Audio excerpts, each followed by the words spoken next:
Hello my friends, I just wanted to do something different today and share with you a product review of this Fiskars paper trimmer and why I chose to buy a new Fiskars paper trimmer instead of the other brands out there.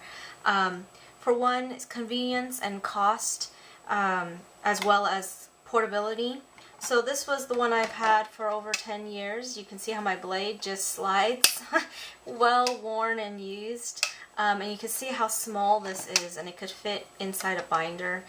Very lightweight, very compact, and I would use these holes to hang them on hooks so it's off of my desk when I'm not using it. So I really like that.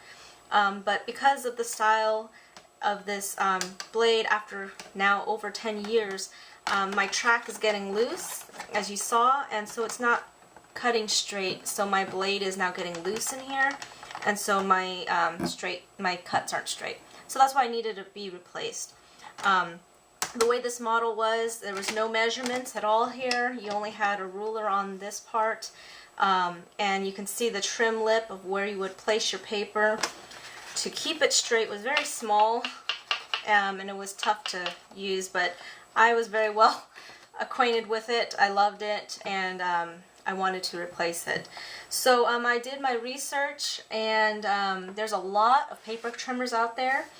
There's one really large called a guillotine of all different brands. Fiskars, I believe, even has one where it has the arm of the blade that goes up and down, and it slices your paper.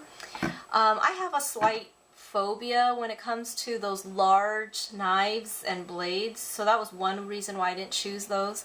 Also, they're not very compact. They usually, almost all the ones I saw, have a very large base, and they try to accommodate larger than 12 by 12 paper, so really large base, so they had to be almost always on your tabletop, and I don't have a very large table, and as well as wanted something portable, so like when I'm doing my workshops, or if I'm just paper cutting some things on my kitchen table or in front of the TV, I don't have to lug around something, so I would use this little guy. So that's why I didn't choose the guillotines, and also because they're pretty expensive. Then there's a rotary cutter, which basically means the blade is in a circle. I'm sorry, I don't have any to show you. But just very similar, where there's a track, but instead of being a flat blade like this, it's round. So there's a bigger compartment that holds the blade, and then the blades are usually more interchangeable, so you can cut out designs, zigzags, squiggles, scallops.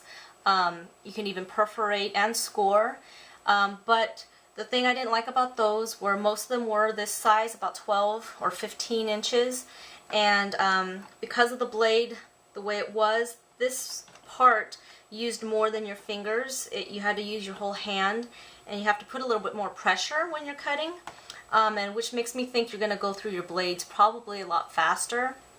Also, the blades being round, probably a lot more costly, and they are interchangeable in that way that you can get those different patterns, but again, I don't know how much they cost, and I've hardly ever wanted a scalloped or zigzag edge, so I kind of didn't go that way either. But there was ones called Cutterpeed, which was also looked pretty nice.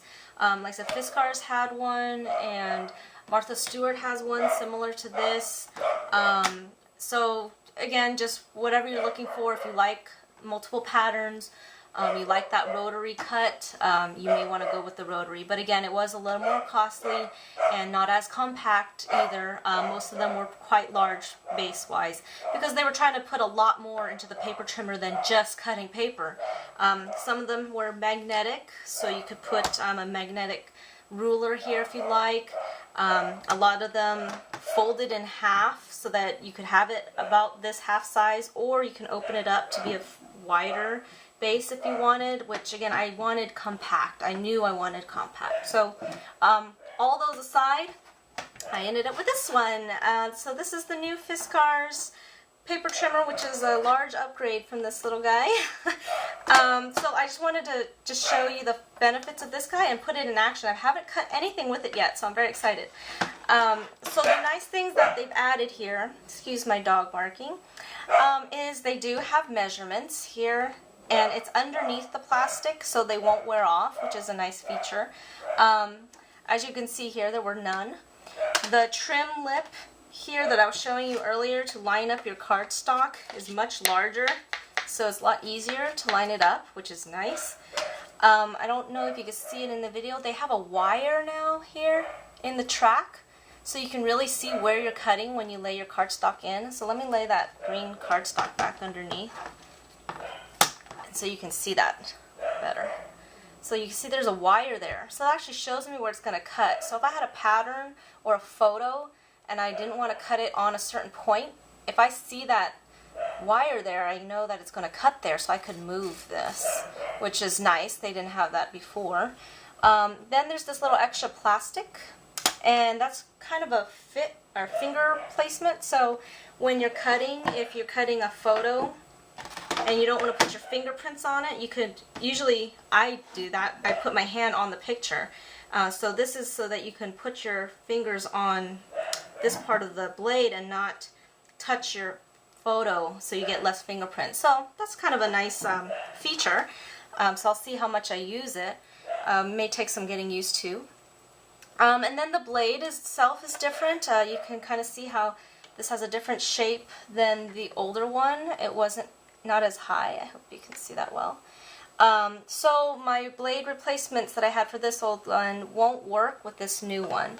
So that's a little bummer. But my husband still uses this paper cutter, so I'll let him use all the blades. What other nice things? This also now is wider. They made it more for card making, so the 5.5 inch mark is on here, which is a standard card size, 4.25 by 5.5. Whereas you can see on this older one that I have, which is one thing I hate about this paper cutter, is it goes 1, 2, 3, 4 inches, and then you swing out the arm, and I don't know if you can see it, but it jumps to 6. So there is no 5-inch mark on this paper cutter anywhere. So I have to always guess and eyeball, and I usually get close but not quite. So that's what they've done on these newer ones. So eventually when this paper cutter dies, I'm going to get a new one which will have that 5.5 inch mark, but now I got this one too that has it, so that's nice. They kept the 3-ring holes, which I love, so that I can still store it the way I was storing it. So let's see what else this has. Oh, the other big point that sold me on this was it says on here, now this is the little piece that comes on inside, it says it will cut 7 sheets of paper. I've never seen that before. So I'm going to try it out and I'm going to show you today. And we'll see if we can cut through 7 pieces of paper today. So that was pretty cool. And also there's a lifetime warranty, and I never knew that either. So I think my old one is too old, and it's not really a defect. I think it's just worn out. So if this ever defects, I can get a new one. So that's also really nice. And it was cheap. It was on sale at Joann's. It was $14.99, and then it was 30% off. So I got it for $10.49, which I thought was a great deal. So let's put this baby in action. I'm very excited to try it. So I typically have it this way with the blade on my right because I'm right-handed. So to you it's opposite. So I'm going to just try cutting a piece of cardstock. So let's see. I'm used to just flicking this thing, but you can tell it's new. So let's just cut it 4 inches and slide that baby. Oh, nice. Perfect. Now let's try cutting 2. Now these are cardstock. So let's just slide it in there. Let's line them up. Let's see if it'll cut through 2. Yeah. And this is cardstock. Let's see if it'll cut through 3. And I have designer paper here. That's not cardstock, so we'll try that too. So let's do it this way. What if let's go. Oh yeah, see that wire got in the way.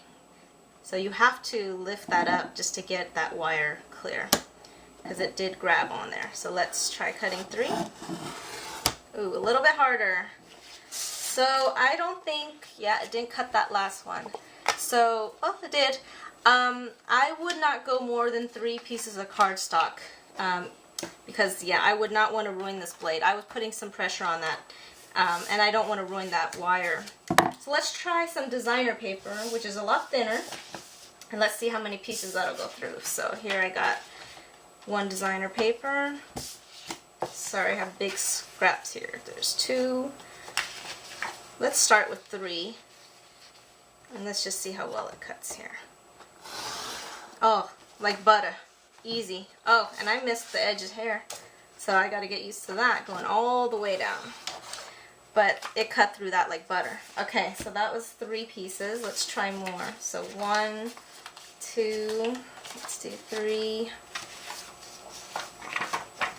4, let's do 5. So I got 5 pieces of designer paper, not cardstock. So let me line that up.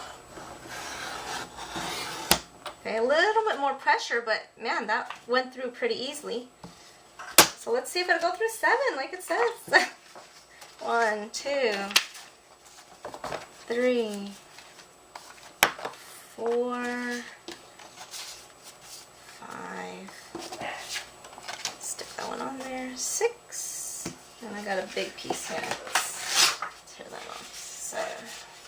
Alright, so I got 7 pieces of designer paper, and let's see if this will cut through it. I feel like I'm doing this backwards. Maybe I should go like this. I'll see. I don't know. I think this little guy is throwing me off. Alright, so let's see how it goes.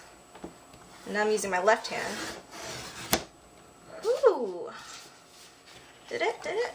No, it did not. Now that could be because I used my left hand. I did not put as much pressure, but it almost cut through 7 pieces. So let me just, for argument's sake, I still got time. No, I'm over time. So I'm going to play some more with this, but this is what I bought. I think I'm going to love it. And thank you for watching. I hope you were entertained, and have fun with your paper cutter. I'll see you next time. Bye-bye.